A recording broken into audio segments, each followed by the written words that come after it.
नमस्कार साथियों, स्वागत है हमारे YouTube चैनल मंजिल करियर पॉइंट पे। मेरा नाम मयंक है और मैं आपका फिटर का इंस्ट्रक्टर हूँ। साथियों, जैसा आपको पहले से विदित हो चुका है कि हम जो ITI का जो फाइनल एग्जामिनेशन है उसके रिगार्डिंग क्रैश कोर्स चला रहे हैं। इसी के क्रम में आज हम फिटर की जो है 6ठी क्लास लेकर आए आपके सामने उपस्थित हुए हैं। तो देर न करते हुए हम अपनी क्लास को स्टार्ट करते हैं। ठीक है, चलिए हम पहला क्वेश्चन देखते हैं क्या क्वेश्चन कह रहा है। क्वेश्चन कह रहा है what is the ratio of power output to power input.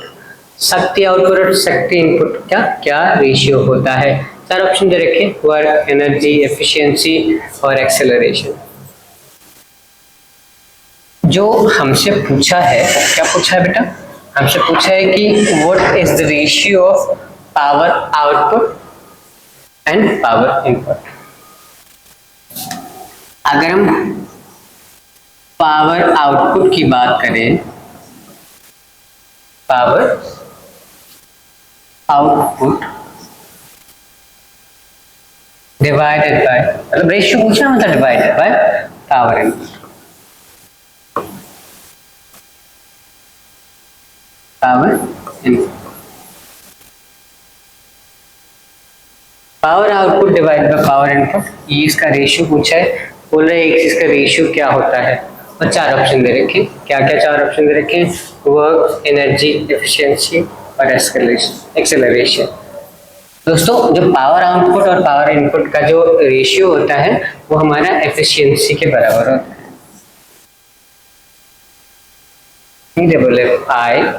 EFFICIENCY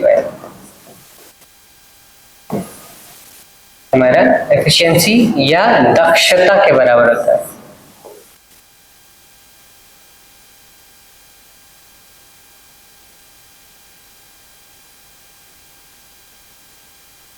तो शक्ति आउटपुट अपॉन शक्ति इनपुट का जो अनुपात होता है वो हमारी दक्षता कहलाती है। आई होप आप समझ पा रहे होंगे। ठीक है, ये एक इम्पॉर्टेंट फॉर्मूला है जिसको आपको याद भी रखना है।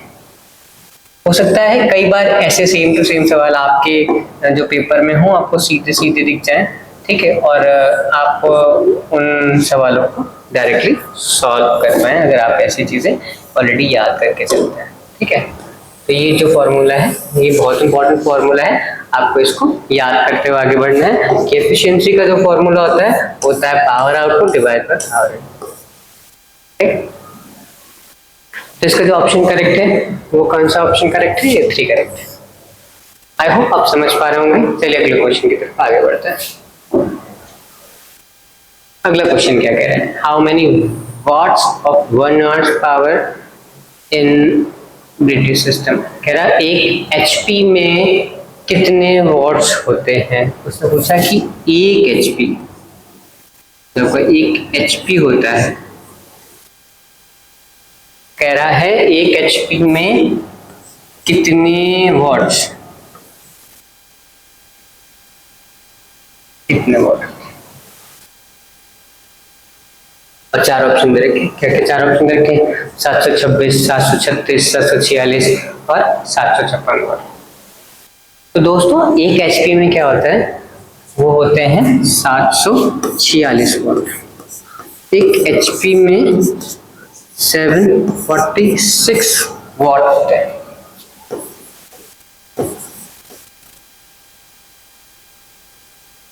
ठीक है, इस चीज को भी याद करना बहुत इंपॉर्टेंट है। कई बार ये कई सारे एग्जाम्स में ये सवाल जो डायरेक्ट पूछा जाता है।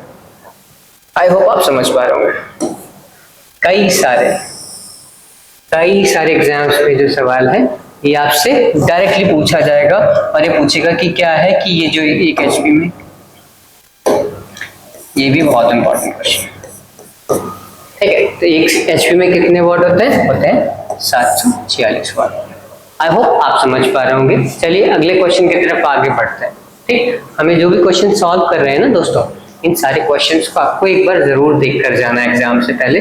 कई बार ये सारे क्वेश्चन आपको एग्जाम्स में देखने को मिल जाते हैं।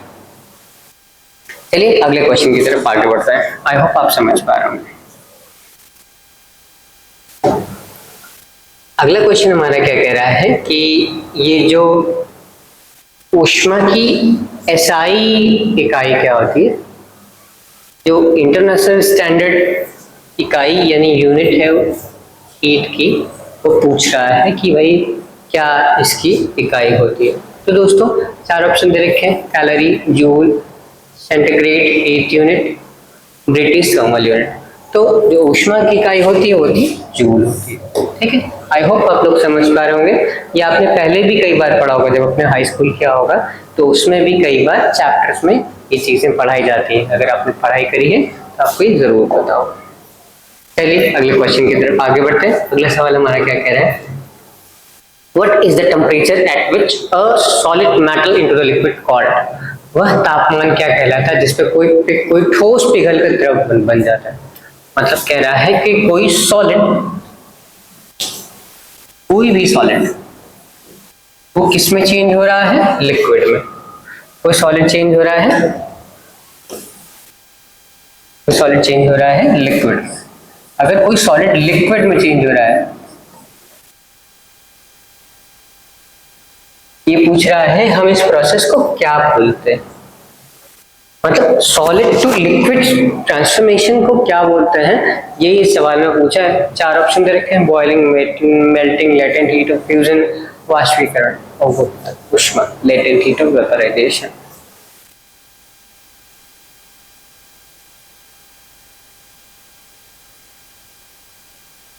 दोस्तों आप सबको पता है कि अगर किसी सॉलिड से लिक्विडिफिकेशन हो रहा है, इसका मतलब किसी चीज को हम मेल्ट कर रहे हैं। किसी सॉलिड को हम किसी सर्टेन टेम्परेचर पर ले जाकर उसकी मेल्टिंग करी जा रही है, तो वो क्या कर रहा है, अपना फॉर्म चेंज कर रहा है, सॉलिड टू मेल्ट में चेंज, सॉलिड टू लिक्विड में चेंज हो रहा है। इसको हम उसका गलनांक यानी मेल्टिंग पॉइंट बोलते हैं। ऐसा पॉइंट जिसके बाद कोई मटीरियल, कोई ठोस मटीरियल लिक्विड में चेंज होना शुरू हो जाए, वही उसका मेल्टिंग पॉइंट होता है। ठीक, कोई भी ऐसा मटेरियल जो एक सर्टेन टेम्परेचर के बाद अपना शेप भी चेंज करने लगे, अपना जो जैसे अगर वो सॉलिड में है तो वो लिक्विड में चेंज होने लग जाए, तो उसको हम मेल्टिंग बोलते हैं। हाँ, अगर बॉइलिंग की बात करें तो अगर कोई चीज लिक्विड फॉर्म में है और हम सीधे कोई सर्टेन टेम्परेचर तक उसको गर्म करते हैं, उसके बाद अगर वो क्या गैस में चेंज होना शुरू कर जाता है तो हम उसको बॉइलिंग बोलने लग जाता है। आई होप आप समझ पा रहे होंगे। तो इसका ऑप्शन नंबर बी करेक्ट है, शायद आप समझ पा रहे होंगे सवाल। चलिए अगले क्वेश्चन की तरफ आगे बढ़ते हैं। दोस्तों ये जो सवाल है ना, ये आपका ड्राइंग से रिलेटेड है। इंजीनियरिंग ड्राइंग में इस तरीके के सवाल आपको कई बार फिटर के एग्जाम्स में देखने को मिल जाता है। ठीक है, जो ईडी में सवाल आते हैं इस तरीके के, उसमें स्ट्रक्चर्स दिए रहते हैं। कई बार ये इस तरीके का स्ट्रक्चर होगा, और कुछ क्लासों पहले हमने कुछ और स्ट्रक्चर्स भी इस तरीके के ईडी के देखे थे। तो ऐसे स्ट्रक्चर्स है, कुछ आपको मेरी क्लास के बीच में ऐसे सीधे सीधे स्ट्रक्चर्स देखने को मिल जाएंगे, जिनको आपको देखकर सिर्फ याद रखना है कि स्ट्रक्चर्स का यूज किस लिए किया जाता है। ठीक है, सवाल में बोल रहा है identify the conventional symbol of the material, सामग्री के पारंपरिक प्रतीक को पहचाने। तो कह रहा है ये जो बॉक्स है इसमें कुछ ऐसे लाइंस बनी है, ये कैसा प्रतीक है, किस चीज का सूचक है, और 4 ऑप्शन दे रखे हैं। वो कह रहा है लेड है, स्टील है, ग्लास है और चीनी मिट्टी। ये किस चीज को इंडिकेट कर रहा है? जरा ध्यान से देखिए सवाल को, सवाल क्या कह रहा है और इसका क्या आंसर हो सकता है।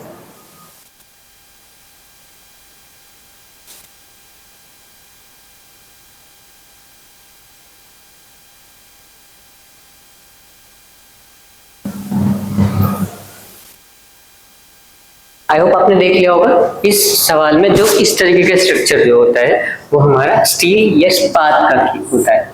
ठीक, अगर किसी में ऐसे क्रॉस लाइंस बनी है और आपका ईडी का कोई सवाल ऐसा पूछता है कि ऐसे क्रॉस लाइन स्ट्रक्चर किसमें बना होता है, तो वो क्या होता है, स्टील या इस्पात के अंदर बना होता है। आई होप आप समझ पा रहे हो।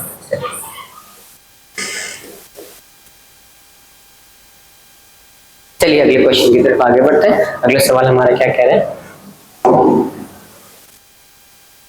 कह रहा है identify the conventional symbol of the material, सामग्री के पारंपरिक प्रतीक को पहचाने। और ये कह रहा है 4 ऑप्शन दे रखे हैं। कंक्रीट है, ये जो ये है, कह रहा है वही कुछ इस तरीके का अगर शेप बना हो, ठीक है, कुछ इस तरीके का शेप बना हो, कुछ इस तरीके का अगर शेप बना होता है तो ये जो शेप होता है ये किस तरीके का होता है ये पूछ रहा है। वही पहले इस तरीके का, फिर बड़ा, फिर और बड़ा, फिर और बड़ा, फिर उससे छोटा, फिर उससे छोटा, फिर उससे ऐसे करके शेप बने होते हैं। भाई इस तरीके का शेप किस चीज के लिए बना है? चार ऑप्शन दे रखे हैं, कंक्रीट, स्टील, वुड, लकड़ी, ग्लास यानी कांच। हमने पहले ही स्टील देख लिया कैसे स्ट्रक्चर होता है जिसमें ऐसे क्रॉस क्रॉस लाइंस बनी होती है ना। अब वुडन के बारे में हमने लास्ट क्लास में भी पढ़ा था, जिसमें ऐसे करता है क्या होता है कि कई बार ऐसे राउंड करके कई सारे ऐसे क्रॉस सेक्शन बने रहते हैं, ठीक है, जैसे वुडन में बने रहते हैं। ठीक, तो ये वुडन भी नहीं दिखता है। ठीक है, अगर हम बात करें कि कंक्रीट की, कंक्रीट में क्या है कि कई बार ऐसे ऐसे स्ट्रक्चर्स होते हैं जिसमें छोटे छोटे सिंबल्स बने होते हैं। ठीक, कुछ इस तरीके के सिंबल्स बने होंगे, तो क्या ये कंक्रीट हो जाएगा। बट ये जो दिख रहा है लास्ट फोर्थ ऑप्शन, वो क्या है? कांच है।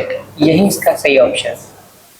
मतलब ईडी में, इंजीनियरिंग ड्राइंग के अंदर, पेटर्न की ईडी के अंदर अगर ऐसा कुछ पूछता है कि जो पारंपरिक सिंबल है ग्लास का वो किस तरीके का होता है, उसको ध्यान से देख लीजिए, इस तरीके का होता है। अगर ऐसा कोई ऑप्शन या फिर ऐसा कोई सवाल आपके पेपर में आता है तो आप डायरेक्टली इसका जो आंसर है वो डायरेक्टली लगा सकते हैं। आई होप आप लोग को समझ में आ रहा होगा। चलिए अगले क्वेश्चन की तरफ आगे बढ़ते हैं। सेवंथ क्वेश्चन क्या कह रहा है? Identify the conventional symbol of material. किस सामग्री के पारंपरिक प्रतीक को पहचाने। प्रतीक होना चाहिए यहाँ पर। प्रतीक के बारे में पूछ रहा है, तो प्रतीक चार ऑप्शन दे रखे, स्टील, वुड, ग्लास, कंक्रीट। ठीक, स्टील के बारे में हमने पहले देख लिया लास्ट क्वेश्चन में। लकड़ी के बारे में हमने लास्ट क्लास में देखा था, एक क्लास पहले। और ग्लास के बारे में हमने लास्ट क्वेश्चन में देख लिया। और मैंने ये बता भी दिया था कंक्रीट में क्या होता है, कुछ इस तरीके के स्ट्रक्चर्स बने होते हैं, कुछ इस तरीके का कंक्रीट का स्ट्रक्चर होगा। ठीक है, कुछ इस तरीके के होंगे। ठीक है, तो ये जो स्ट्रक्चर आप देख रहे हैं ना, ये जो स्ट्रक्चर्स दिख रहे हैं छोटे छोटे बने एक बॉक्स के अंदर, ये जो क्या है, ये किसी ठोस का या कंक्रीट के बारे में दिखाता है। आई होप आप लोग को समझ में आ रहा होगा। ये क्वेश्चन सीधे सीधे सवाल में जो होते हैं आपको पेपर में मिल जाते हैं। ठीक है, चलिए अगले क्वेश्चन की तरफ आगे बढ़ते हैं। अगला क्वेश्चन हमारा क्या कह रहा है? अगला क्वेश्चन कह रहा है what is the trimmed size of A4 sheet. A4 sheet का ट्रिम्ड किया गया आकार क्या है? चार ऑप्शन दे रखे हैं, चार ऑप्शन में अलग अलग साइजेस दे रखे हैं। 841 into 1189, 594 raised to 841, 210 raised to 297, 148 into 210। जब आप ईडी की जब क्लास पढ़ते हैं ना, ईडी की क्लास में A1, A2, A3 जितनी भी शीट्स होती हैं उनके बारे में, उनके आकार के बारे में सारी इंफॉर्मेशन दी जाती है। ठीक है, तो साथियों उसमें जब हमें A4 के बारे में बताया जाता है, और जो A4 होता है वो कितना क्या होता है, 210 into 297 होता है। सॉरी, हाँ, A4 जो होता है 210 into 297 होता है। ये A3 ऑप्शन का है। आई होप आप लोग को समझ में आ रहा होगा। ठीक है, इसको डायरेक्ट याद भी कर सकते हैं कि जो A4 शीट होती है उसमें उसका जो ट्रिम किया गया आकार होता है वो क्या होता है 210 into 297। आई होप आप समझ पा रहे होंगे। चलिए अगले क्वेश्चन की तरफ आगे बढ़ते हैं। अगला क्वेश्चन हमारा क्या कह रहा है कि identify the name of the prism. चित्र में दिखाया गया प्रिज्म का नाम बताइए। दोस्तों ध्यान से देखिए, जो प्रिज्म होता है इसमें देखो कितने साइड्स है, 1 2 3 4 5, मतलब ये जो प्रिज्म है इसमें टोटल 6 साइड्स है। 6 साइड्स है। आई होप देख पा रहे हो क्या? जो ये 6 साइड्स हैं, तो इन 6 साइड्स के होने का मतलब ये कि प्रिज्म जो है वो हेक्सागोनल है। अगर ये 5 साइड होते तो हम कहते हैं कि जो प्रिज्म है वो पेंटागोनल है। ठीक, तो इस प्रिज्म में कितने साइड्स ऊपर से दिख रहे हैं? वो दिख रहे हैं टोटल 6 साइड। देख लीजिए, 1 2 3 4 5 6 टोटल 6 साइड्स है। इसका मतलब ये हेक्सागोनल प्रिज्म है। तो अपने आप समझ पा रहे होंगे कि पहला ऑप्शन कह रहा है स्क्वायर प्रिज्म, तो अगर ये स्क्वायर प्रिज्म होते तो इसमें 4 साइड्स होने चाहिए थे, चारों बराबर साइड होने चाहिए। पेंटागोनल, पेंटागोनल का मतलब 5 साइड्स होना चाहिए था, तो अगर ये 5 साइड्स का होता तो कुछ इस तरीके का बना होता, 1 2 3 4 5। तो ऊपर जो बॉक्स दिखता है वो 5 साइड का दिखता है। थर्ड ऑप्शन ट्रायंगुलर, ट्रायंगुलर मतलब 3 साइड्स। अगर किसी ट्रायंगुलर शेप की बारे में बात करें, ट्रायंगुलर शेप को जिस तरीके का जिसमें 3 शेप्स होते हैं, 3 साइड्स होते हैं। चौथा ऑप्शन हमारे कह रहा है कि ये हेक्सागोनल प्रिज्म है। आप भी देख पा रहे होगे इसमें टोटल कितने साइड्स है, इसमें टोटल 6 साइड्स है।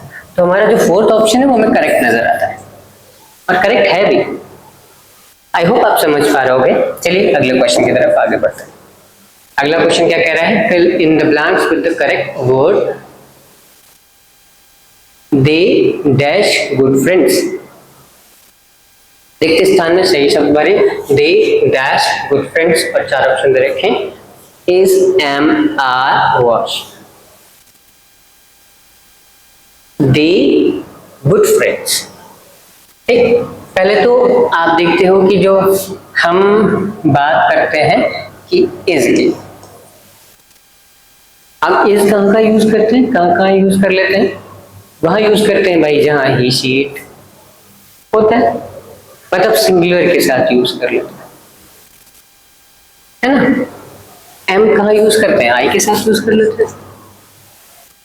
अगर प्रेजेंट में कोई काम कर रहा है और अगर प्लूरल है तो डेफिनेटली हम आर का यूज करेंगे। तो इसका मतलब यहाँ क्या करेक्ट होगा, दे आर गुड फ्रेंड्स।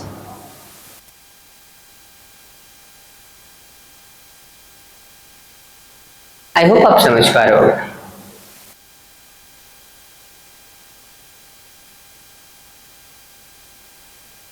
चलिए अगले क्वेश्चन की तरफ आगे बढ़ते हैं। अगला क्वेश्चन हमारा क्या कह रहा है, fill in the blanks with parent progressive tense of the verb the train dash through the tunnel. अभी कह रहा है कि क्रिया के वर्तमान गतिशील काल, वर्तमान काल, वर्तमान मतलब प्रेजेंट, काल मतलब टेंस, प्रेजेंट टेंस। तो ये कह रहा है, और गतिशील मतलब कंटिन्यूअस प्रोसेस, तो कंटिन्यूअसली प्रोसेस चल रहा है।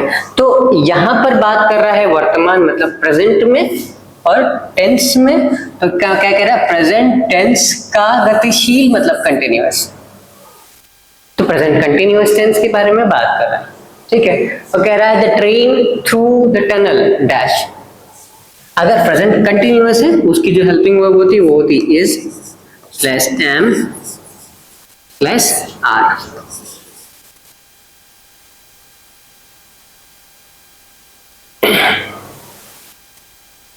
प्लस वर्ब की फर्स्ट फॉर्म के साथ हम लगाते हैं आई एन जी।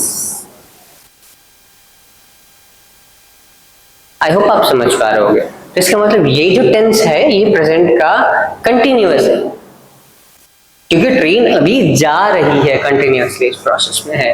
तो हम क्या करेंगे, या तो इज यूज करेंगे, या एम यूज करेंगे, या आर यूज करेंगे, और वर्ब की फर्स्ट फॉर्म के साथ आईएनजी यूज करेंगे, ठीक है। सबसे पहला ऑप्शन कह रहा है ट्रेन पास्ड। हमने बोला ना कि वर्ब की फर्स्ट फॉर्म यूज करेंगे, आईएनजी फॉर्म यूज करेंगे, तो पहला ऑप्शन करेक्ट नहीं। ट्रेन हैड पास्ड, हमें हेल्पिंग वर्ब क्या यूज करनी है, is am are. Helping verb यहाँ पर लगी हैड, और हैड पास्ड ये भी नहीं ऑप्शन, यानी का पास यूज करना है, फर्स्ट फॉर्म यूज करनी है एंड आईएनजी यूज करना है। वाज पासिंग क्या है, प्रेजेंट कंटिन्यूअस का हमारा हेल्पिंग वर्ब है, नहीं है।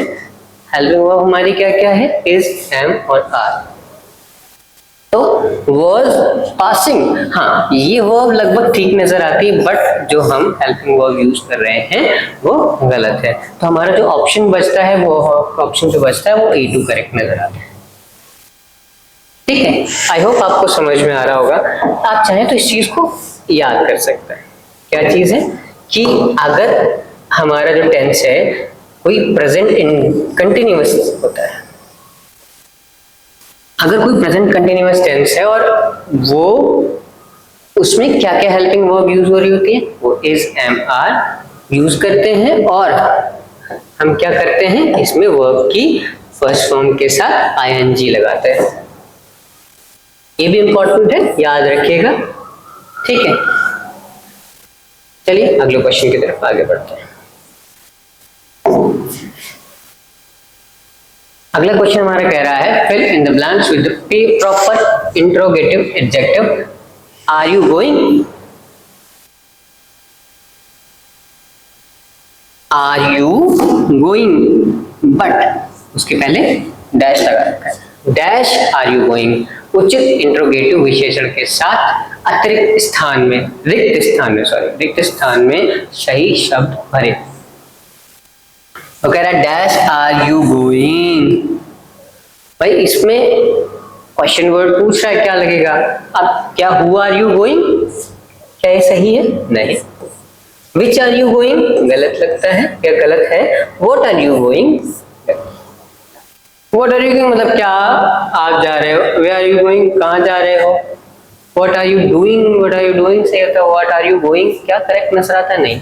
तो सही ऑप्शन क्या है? B option, where are you going, आप कहाँ जा रहे हैं। अब यहाँ पर, अब जैसे आप यहाँ पर जो व्हाट लगा दो तो आप क्या जा रहे हो, क्या ये सही लगता है कहीं? तो आप कहाँ जा रहे हो, दैट इज करेक्ट। चलिए अगले क्वेश्चन की तरफ आगे बढ़ते हैं। हमारा अगला क्वेश्चन क्या कह रहा है, fill in the blanks with a proper pronoun. I made this cake. रिक्त स्थान में उचित सर्वनाम भरना है और आई मेड दिस केक और चार चीजें दे रहे हैं। आई के साथ जनरली माई सेल्फ लगाते हैं, ऑप्शन ए तो करेक्ट नजर आता है, ठीक। अगर यहाँ पर यू होता तो यू और सेल्फ लगाते, ही होता तो हिमसेल्फ लगाते, इट होता तो इटसेल्फ लगाते थे। तो अगर आप कभी मतलब हमारी आगे जो इंग्लिश की लेक्चर स्टार्ट होने वाले हैं जल्दी ही, तो उसमें आप जब आओगे तो हम बहुत प्रोनाउन को बहुत डीपली समझाने की कोशिश करेंगे, ठीक है। मतलब टाइप ऑफ प्रोनाउन में जब हम बहुत सारी चीजें पढ़ते हैं तब उसका एक पार्ट होता है जहाँ पर हम सेल्फ या सेल्फ्स के बारे में जानते हैं, ठीक। चलिए हो सकता है आपको समझ में आ रहा हो। चलिए अगले क्वेश्चन की तरफ आगे बढ़ रहे हैं। अगला क्वेश्चन कह रहा है fill in the blanks with the proper pronoun. She made this cake. She made this cake, आप देख पा रहे हो शी है और हम शी के साथ क्या यूज करते हैं, हर, बिकॉज ऑफ, अब ये क्या है, फेमिनिन है या फिर आप फीमेल बोल दो। शी के साथ हम क्या यूज करते हैं, हर। अगर यहां पर होता ही मेड,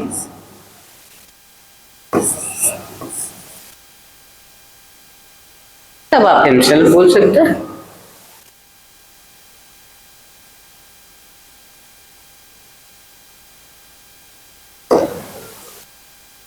आई होप आपको समझ में आ रहा होगा, ठीक है। तो यहाँ she made this cake herself, option number 3 correct है। आई होप आप समझ पा रहे होंगे। चलिए अगले क्वेश्चन की तरफ आगे बढ़ते हैं। हमारा अगला क्वेश्चन क्या कह रहा है, कह रहा है fill in the blanks with the proper reflexive pronoun. Reflexive pronoun, she has heard, she has heard, she है। अगर शी है तो हरसेल्फ। मैंने अभी आपको लास्ट क्वेश्चन में बताया कि अगर कोई फीमेल के बारे में बात करता है तो उसके लिए हरसेल्फ यूज करते हैं, ठीक है। चलिए अगले क्वेश्चन की तरफ आगे बढ़ते हैं। Fill in the blanks with a suitable adjective for the given sentence. The little girl's eyes revealed her mischief.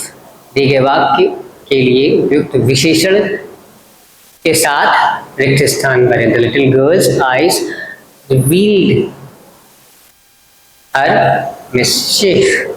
उसने कहा चबी, वीक, शॉर्ट साइटेड या ट्विंकलिंग। आंख हमेशा ट्विंकलिंग चमकती है। अगर कोई बहुत खुश हो, बहुत खुशी से किसी को देख रहा हो, बहुत किसी चीज के लिए, मतलब किसी चीज को आने का बहुत उसको, बच्चे को बहुत खुशी हो, तो उसकी क्या करती है, आंखें चमकती है, उसे हम ट्विंकलिंग बोलता है। आई होप आप समझ पा रहे होगे। अगले क्वेश्चन की तरफ हम आगे बढ़ते हैं। अगला क्वेश्चन हमारा क्या कह रहा है, fill in the blanks with the suitable place preposition. My house is the third floor. उपयुक्त स्थान वाचक पूर्व सर्ग प्रपोजिशन के साथ रिक्त स्थान को भरें। माई house is dash the third floor. बोला कि एट, इन, ऑन, अंडर, इन चार में से कौन सा ऑप्शन करेक्ट है? तो my house at the third floor correct नहीं, गलत है। My house in the third floor, ये भी गलत है। माई house is on the floor,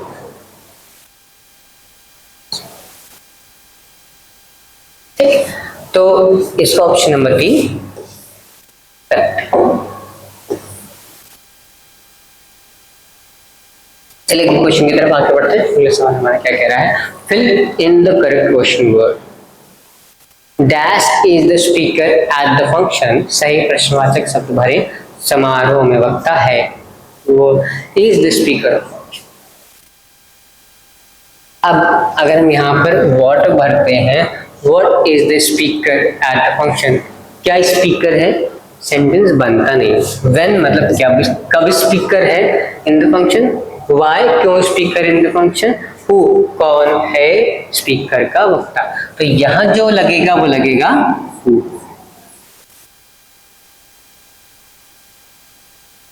I hope आप लोग समझ पा रहे होंगे। इसका जो फोर्थ ऑप्शन है वो करेक्ट। चलिए अगले क्वेश्चन की तरफ आगे बढ़ते हैं। अगला क्वेश्चन हमारा क्या कह रहा है, इसको देखते हैं। अगला क्वेश्चन क्या कह रहा है? Low level language is also called. Low level भाषा को भी कहा जाता है। लो लेवल भाषा को हम मशीन लैंग्वेज भी कहते हैं। लो लेवल लैंग्वेज को हम मशीन लैंग्वेज कहते हैं, ठीक। आई होप आप समझ पा रहे होंगे। चलिए अगले क्वेश्चन की तरफ आगे बढ़ते हैं। वो कह रहा है कि प्रोनाउंसिएशन रेफर्स टू, उच्चारण को संदर्भित क्या करता है? उच्चारण, संयुक्त स्वर, व्यंजन या कॉन्सोनेंट या पंक्चुएशन विराम चिन्ह, ध्वनि का उत्पादन। भाई प्रोनाउंसिएशन की बात करना है मतलब बोलने का तरीका। हम जो बोल रहे हैं वो हम प्रोनाउंस, किसी चीज को बोलना। और जो किसी चीज को बोलने का प्रोसेस होता है उसे हम क्या कहते हैं? ध्वनि का उत्पादन, production of the sound, it is pronunciation. I hope आप समझ पा रहे हो। अगर यहीं पर हम वोवेल कॉन्सोनेंट की बात करें तो ये तो केवल हमारे जो वर्णमाला है, अंग्रेजी वर्णमाला, उनके शब्द है। जैसे अगर हम AEIOU की बात करें तो ये प्रोनाउंसिएशन नहीं। ये प्रोनाउंसिएशन जो होता है वो केवल साउंड निकालना, कोई चीज बोलना, किसी चीज के बारे में प्रोनाउंस करना, और प्रोनाउंसिएशन यानी ध्वनि का उत्पादन।